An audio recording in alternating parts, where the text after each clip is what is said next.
નમસ્કાર મિત્રો, મારું નામ નંદન પટેલ છે અને હું ઝેડ પ્લસ સિક્યોરિટી સિસ્ટમથી સંકળાયેલો છું. ખાણ ખનીજ વિભાગના નવા પરિપત્ર પ્રમાણે જે તે વ્હીકલ ખાણ ખનીજમાં વર્ક કરે છે એમાં જીપીએસ લગાવવું ફરજિયાત છે. હવે આ જીપીએસને લગતા અમુક નિયમો છે તથા અમુક બાબતો જે કસ્ટમરોને ખ્યાલ નથી, તો એ બધી જાણકારી આપવા માટે આ વિડીયો બનાવેલો છે. સૌથી પહેલું તો આ ડિવાઇસની વોરંટી કેટલી છે. તો ડિવાઇસની વોરંટી ફરજિયાત 3 વર્ષની કંપનીએ આપવી જરૂરી છે. કોઈ પણ ફિઝિકલ ડેમેજ હોય, વોટર ડેમેજ હોય, તો એવા કેસમાં કંપની વોરંટી આપવાની ના કરી શકે છે, પણ બીજા બધા કેસમાં ફરજિયાતપણે 3 વર્ષની વોરંટી આપવી જરૂરી છે. હવે બીજો પ્રશ્ન કે કસ્ટમર આ ડિવાઇસ જોઈ શકશે કે નહીં જોઈ શકે. હવે આ જે ડિવાઇસ છે એમાં 2 આઈપી કોન્ફિગર હોય. એક આઈપી ખાણ ખનીજ વિભાગ જોઈ શકે અને બીજો આઈપી કસ્ટમર એની એપ્લિકેશન ઉપર જોઈ શકે છે.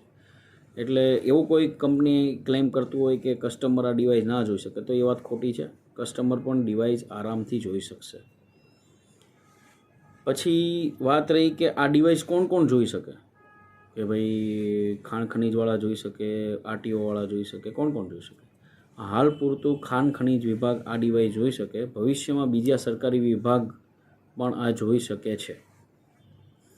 ચોથો પ્રશ્ન કે અમુક કસ્ટમરના એવા પ્રશ્ન હોય છે કે ખાણ ખનીજ વિભાગને લોડની ખબર પડે કે ના પડે, કે ભાઈ આ ગાડીમાં કેટલા ટન રેતી કે કપચી કંઈ ભરેલું છે.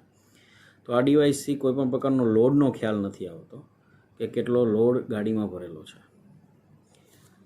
પછી પ્રશ્ન રહ્યો કે આ ડિવાઇસમાં કોઈ પ્રોબ્લેમ આવે, ઇસ્યુ આવે, તો ઇલેક્ટ્રોનિક આઇટમ છે તો તમારા ડીલર, જે તે ડીલર છે એનો કોન્ટેક્ટ કરવો ફરજિયાત જરૂરી છે. ઘણા ડિવાઇસમાં પ્રોબ્લેમ આવી શકે, જેમ કે વાયર કટ હોય, કોકે રિપેરિંગમાં ગયા તો જે બીજા વાયરમેને તે ભૂલથી વાયર કટ કરી નાખ્યો છે, કે પછી કોઈ બીજો ફેલરને કારણે પ્રોબ્લેમ આવી શકે. તો તમારા જે કંપનીના ડીલર છે, જે ઇન્સ્ટોલર છે, જેની પાસે તમે ઇન્સ્ટોલ કરાવેલું છે, તો એનો તરત જ કોન્ટેક્ટ કરવાનો રહેશે, જેથી કરીને તમને ભવિષ્યમાં કોઈ પ્રોબ્લેમ ના આવે. અને કોઈ ડિવાઇસ રિપેર થાય એમ નથી, તો તમારા ડીલરને જલ્દી, જેમ બને એમ જલ્દી આને રિપ્લેસ કરવું ખૂબ જ અનિવાર્ય છે. નહીં તો તમને ભવિષ્યમાં રોયલ્ટી લગતી કાંઈ પ્રોબ્લેમ આવી શકે. એટલે ખાસ કરીને જ્યારે પણ ઇન્સ્ટોલ કરો છો તો દરેક ઇન્સ્ટોલરને તમારે આ વસ્તુ કહેવી જરૂરી છે કે ભાઈ આની સર્વિસ તું મને કઈ રીતે આપીશ. સ્પોટ સર્વિસ કમ્પલસરી છે, બહુ ફરજિયાત છે આ ડિવાઇસ માટે, કે ગાડીમાં કોઈ જીપીએસમાં ઇસ્યુ આવે છે તો એને તાત્કાલિક સર્વિસ મળવી જરૂરી છે, નહીં તો રોયલ્ટીમાં કે એમાં ઇસ્યુ આવી શકે છે.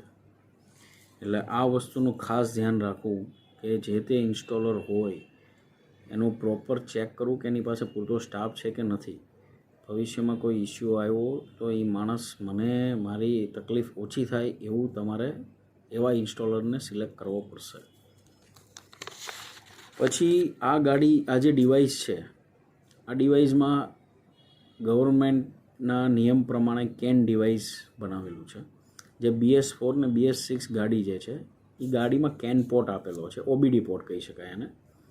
તો એ ઓબીડી પોર્ટમાં આનો પોર્ટ ડાયરેક્ટ લાગી જશે. એટલે જે કેનના ડેટા, જેમ કે એના આરપીએમ છે કે પછી બીજા બધા જે કંઈ પણ એના કેનના ડેટા આવતા હોય, એ બધા રિફ્લેક્ટ થશે ત્યાં ડિપાર્ટમેન્ટમાં. તો કેન ડેટા મળવા BS4 ને BS6માં બહુ જરૂરી છે.